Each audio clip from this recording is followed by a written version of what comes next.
What's up, everyone? Joe with ECRM at our beauty sessions here in Tucson, Arizona. And with me is Katie Hazlett from NielsenIQ, and we're going to talk about Generation Alpha.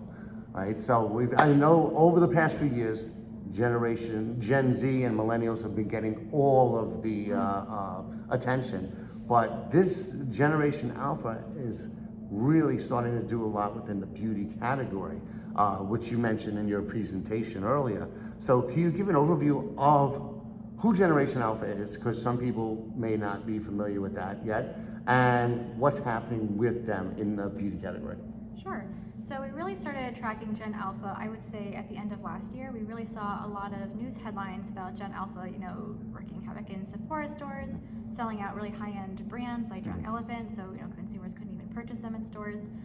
So we wanted to take a look at, is this actually a trend that we're seeing in retail, or is it just, a big story that's been overhyped by the media? And what we found is that Gen Alpha, and so when we were looking at it within our household panel, we take a look at households with children aged 6 to 12 as our tweens, and our teens are households with kids aged 13 to 17. So what we found with these groups is that they're actually driving a lot of the growth within the facial skincare category. Their growth is outpacing that of the total US, and they're seeing some really strong both dollar growth and penetration growth within a lot of the categories within facial skincare. So they're definitely taking interest in this. I think this trend has really been driven by social media.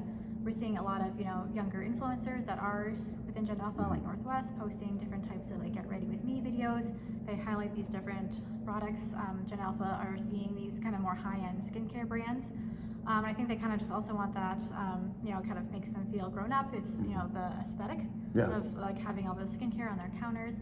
It's a bit more accessible than something like cosmetics. A lot of young kids aren't really allowed to wear cosmetics at this young age, but facial skincare is kind of something that they can participate in and, kind of purchase different types of moisturizers and cleansers, but have it kind of more at that high end. So we see them not only purchasing brands that are kind of more targeted to them, like a Bubble or Bioma, that are really more meant for younger kids, but kind of more high-end brands like Drunk Elephant or Glow Recipe, CosRX.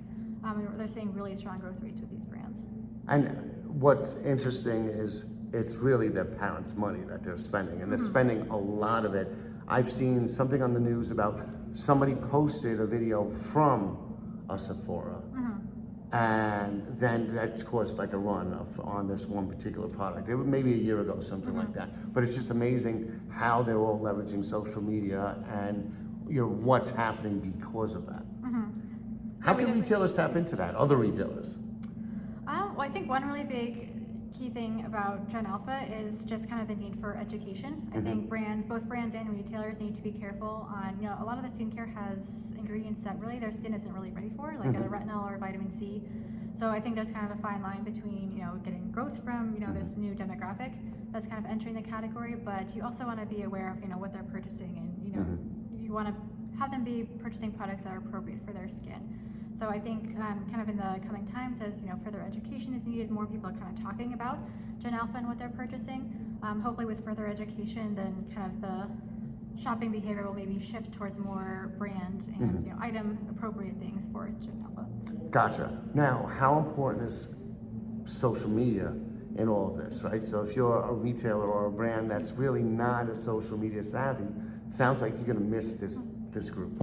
Yeah, I think this generation is extremely social media savvy. They've grown up with it. They've always had access to it.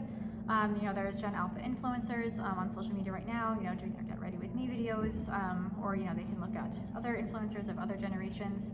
They're just very technical savvy and using social media all the time. So it's a really great discovery tool for them for finding brands.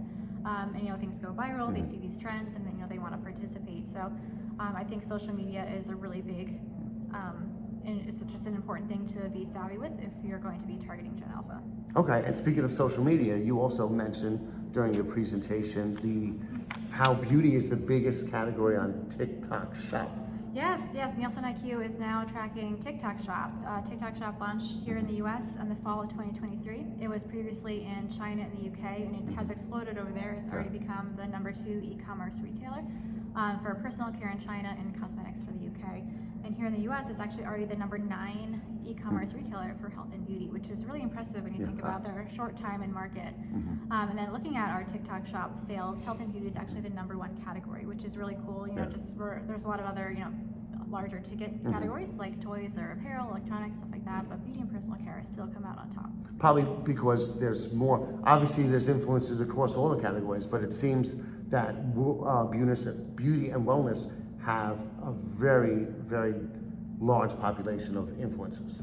Yes, beauty is just, I think social media is just so integrated within this category. You know, we see, again, like viral trends will sell out products. You know, that's how people discover a lot of different brands. That's how people learn about, you know, different facial skincare ingredients. Like you can just get a lot of different types of information on social media.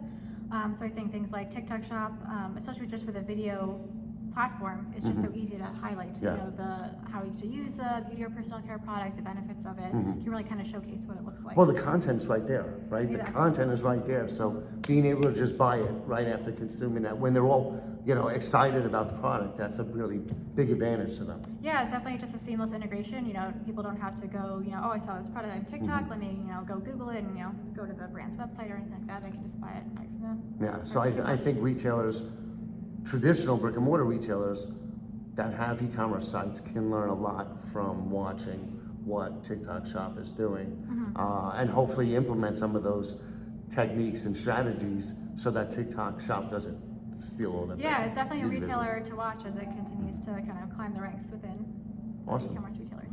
Cool. Well, thank you so much. I appreciate you coming and doing the presentation, and look forward to seeing more, digging more into this data. Yes, thank you. Thank you for having me.